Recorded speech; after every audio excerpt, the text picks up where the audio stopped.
Good morning, everybody from Northeast Ontario here. Mike from Northeastern Dirt and Property Maintenance. Have a look behind me. Caught us off guard last night. It started to snow. I was just doing some road jobs last night, and we just got to finish up this week, and then hopefully we're all done.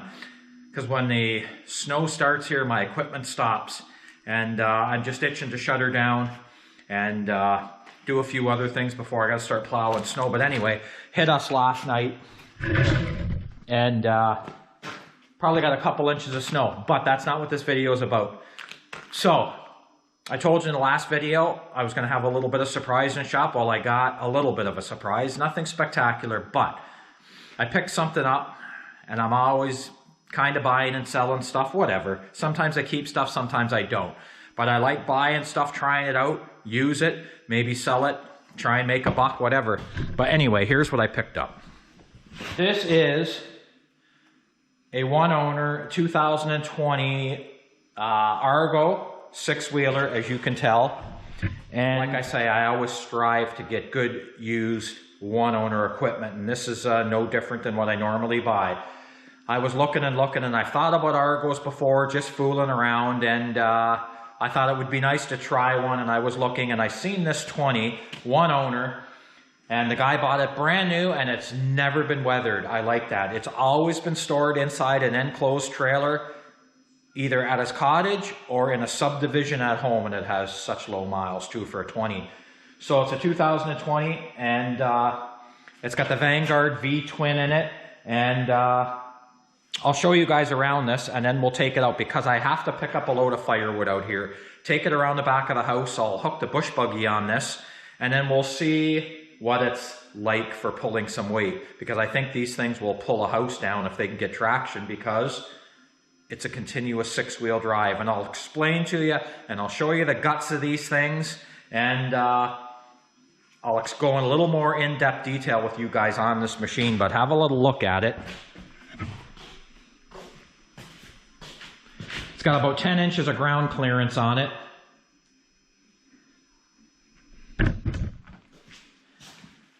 And I wasn't interested in buying a new Argo. I've just always had an interest in them. Anything that's kind of off-road, well, anything gas or diesel powered just gets me wound up. But anyway, I wasn't interested in buying a new one. I'm not spending that kind of money. They're too expensive new. So I'd rather shop for something immaculate where somebody else can take a little bit of the beat down on it, which is fine by me. So I thought I'm going to spend as little of the money as possible and get the most boom for my buck, and this was it. There was a couple of real beauties on the internet, and this was one of them. And I was willing to go after the second one, but this was everything the guy said it was, and it's immaculate condition all the way around. And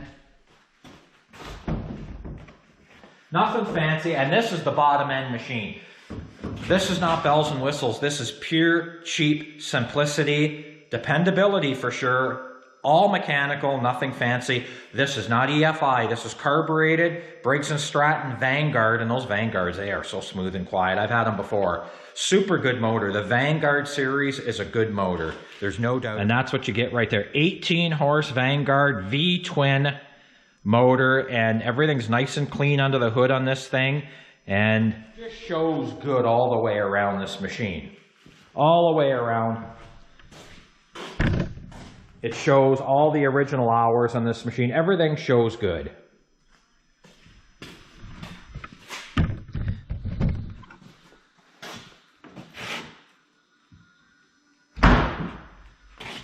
So on these machines, nothing fancy. On these machines, there's no bells and whistles. It's got the Argo progressive steering on it right here, which is awesome. It is awesome. It's such a different from the two-stick controls that they used to have. So there's what you have. Nothing fancy. You've got 151 original kilometers on this machine. So it's got 90 miles on it. And it's got your voltage, it's got your speed, and that's really about all it has on this. And it's got 2 trip meters. That's about it. This machine is not fancy. It's just got the bare bones. But one thing they should put on these, they should put a fuel gauge. But what it has, it's got a see-through gas tank right there. And if you look, if you guys can see it, you can see the height of the fuel down there. see-through gas tank, nothing special. Like I said, I wasn't looking for the machine with all the bells and whistles. You can get these machines at stupid prices. You can easily put $50,000 in these machines. The 8-wheelers with the tracks and the roof, oh, it's endless. You could spend thousands. That's not what I wanted. I just wanted bare bones. Bare bones, try it out, and this machine has high-low range, which I really like, because I just took it out this morning for the very first time. I only brought it home the other night, and then I worked, and I didn't have time to even try it. I just threw it in the garage here. But this machine at 150K, he said he changed the oil 3 times, once a year, he told me, and he's got documentation on the first break-in service. I got all the bills with it, and he said after that, his neighbor was a mechanic, and he said he did the rest of the oil changes on it, and he went over everything, because this guy was not mechanically inclined. In fact, he was right in the heart of a subdivision in almost a townhouse with a garage, and this was in the garage, so I thought, sweet, minimal hours, and good, honest guy. And you don't come on to these kind of guys all the time on the internet, especially a guy trying to sell something. I've come on to a lot of deceit on the internet, looking at stuff, and my idea of mint and somebody else's is like, they're out in orbit. So anyway, generally, if I find something in mint shape, it's generally in mint shape or very good to mint shape. But anyway, this guy was spot on. So 18 horse V-twin, and we'll start it up and I'll show you. And then we got to go get a little bit of firewood with this thing and we'll try it out. And I just put it, never had one. I just put that trailer ball on just now. And another little tidbit of info for you guys.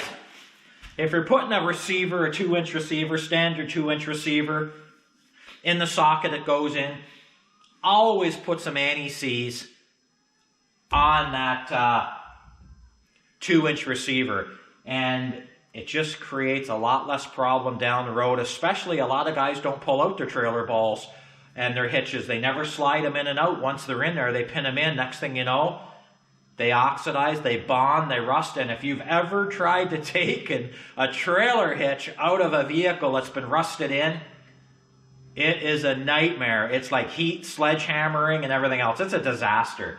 So anyway, anti-seize all the way around before you stick them in, and this is the first time this thing's ever had a trailer hitch.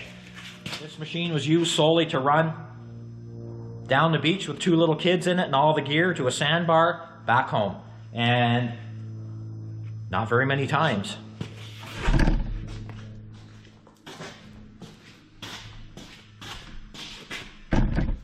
And you have storage under the seat, which is really nice.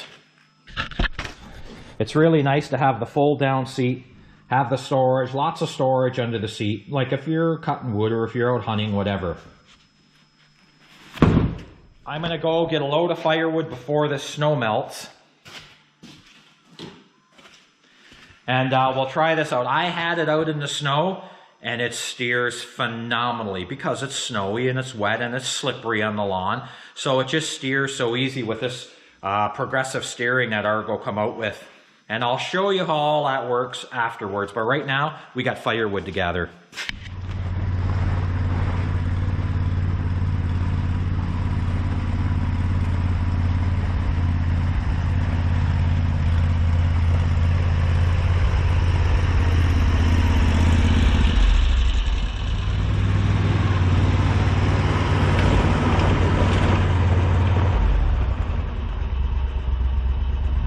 Six-wheel drive in this thing because these things, everything's locked all the time. There's no differential, there's nothing. I'll show you the main sprocket, the chain, It's all kind of jack shaft along, very maintenance intensive. But anyway, you can imagine 6-wheel drive, low range. And it sure turns nice in this snow though. With a skim of snow like this in the grass, it doesn't rip up the grass. And my God, it's like power steering.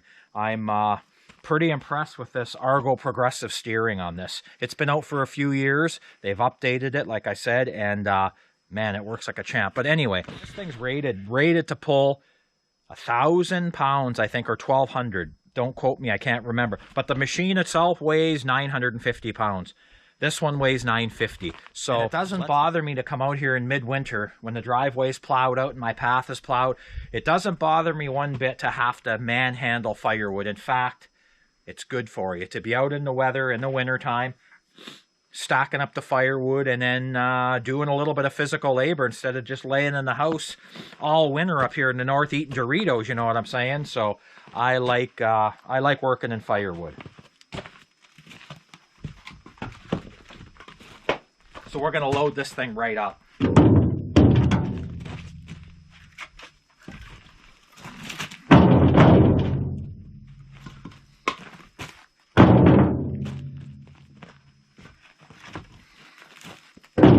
And last year, I burned about half this woodshed.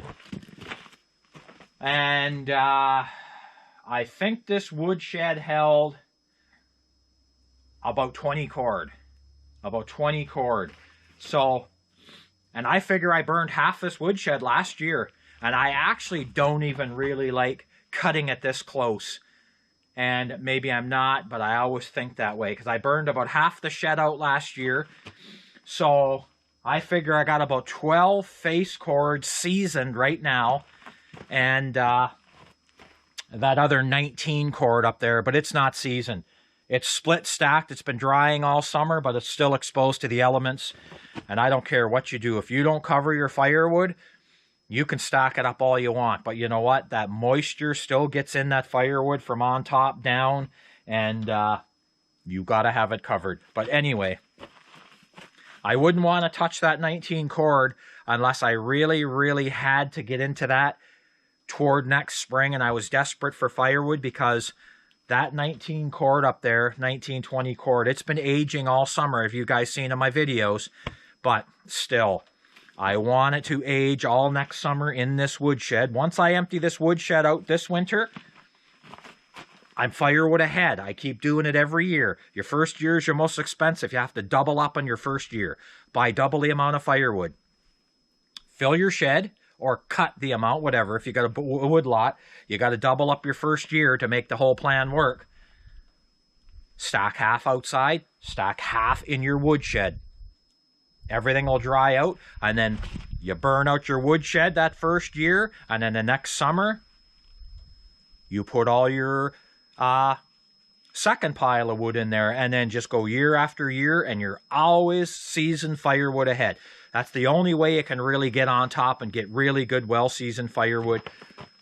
You have to dry it for a season. It has to be at least a season long. And I mean, some of your harder maples and maybe even some of your, your red oaks or maybe even your white oaks, any really good quality hardwood, it takes at least a season. And some guys will say it takes up to 2 seasons. Well, I've always been firewood ahead, and maybe they're partially right, but I don't have any problem burning firewood that's been drying for a year, you know what I'm saying? So that's just my personal opinion on firewood.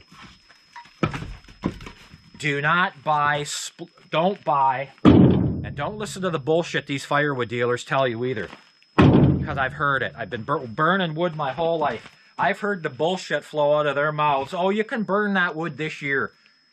That's a crock of horse bunk, the whole thing. When a man's selling you green, wet firewood, oh, you can burn it. You can attempt to burn it.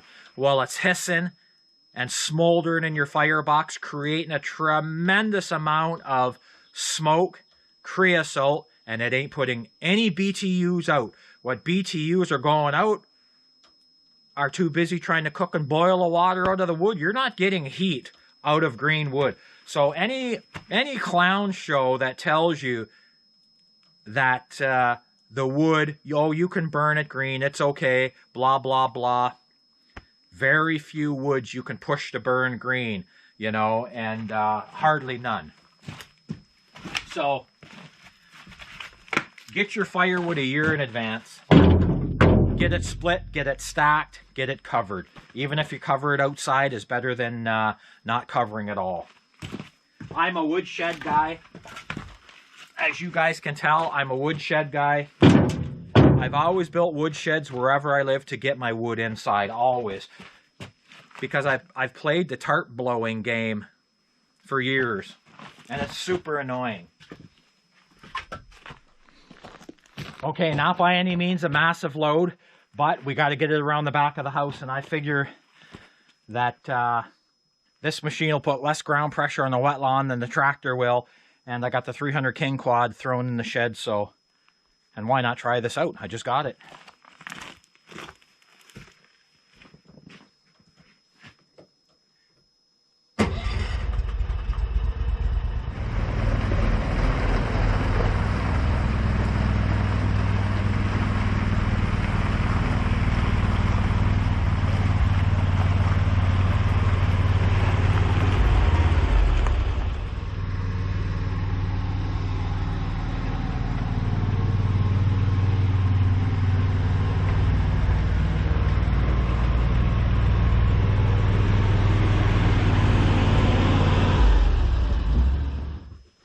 Well, it's definitely, you guys seen me come down that hill right there, that small incline into the backyard. It's so slick on this snow. It just steers like it has power steering. Those tires with that sideways tread, they do slide a little bit, and boy, it makes turning in the snow so easy. But anyway, here's what we got back here for firewood. I got 2 of those 1,000-liter tote crates, and like I say, I take my firewood pretty serious about being dry, and especially my kindling, because if you don't have good kindling for winter, or lots of it, or you have to struggle and dig it out of the snow in the winter, that's bullshit. And if you've worked all day and you have to come home, and you have to fight burning firewood, it just makes it very unappetizing to burn firewood if all your work's kind of not done ahead of time. So anyway, that's all split dry this summer. Cedar right there, from them cedar logs over there I got over yonder you guys have seen. I'll buck them and then I'll put them through the wood splitter. That's all perfectly dry cedar. As I need kindling, I just take a chunk out of there. And I got a splitting block right here. So you just come out of the walkout basement right here, and you can take your wood. You can take your wood in and out of the house right there. Super easy burning wood in the basement. It's all set up. And this house actually has a wood room dedicated solely to firewood in there too. And I probably will end up filling a whole bunch of that up too. But anyway, and there I got a splitting block. Everything's there. And this is where I keep my hardwood, right in here. There's a little bit of cedar in the bottom of this one here, but I generally will bring a load around and just dump it in here. And then you just come outside at night and pick it out as you need it. And I've did the firewood stuff where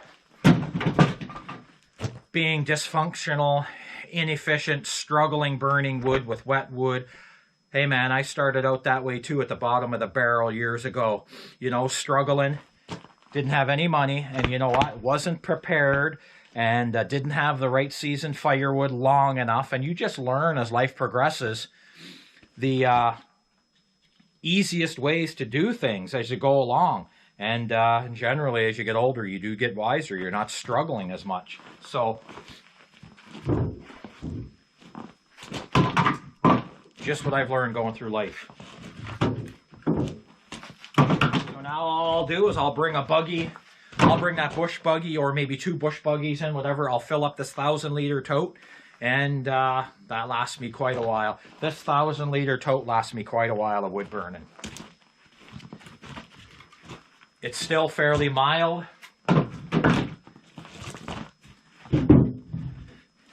But up here in northeast Ontario, you can't trust the weather, as you can tell. It was Halloween last night, and it was snowstorming last night. All the kids uptown, they were all running around in the snowstorm in Halloween costumes.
Okay, you guys. I thought I'd show you guys this Argo I just picked up. Whether I keep this Argo for long term, short term, I have no idea yet. I might fool with it for a while. I may put it back for sale. It's hard to say. You never know with what I'm going to do. But anyway, thanks for tuning in. I'm going to do another video now on the mechanics of this thing to show you the drivetrain on this. And it's pretty interesting. And we'll go from there. Thanks for tuning in. And you've seen this Argo 600 6-wheel drive.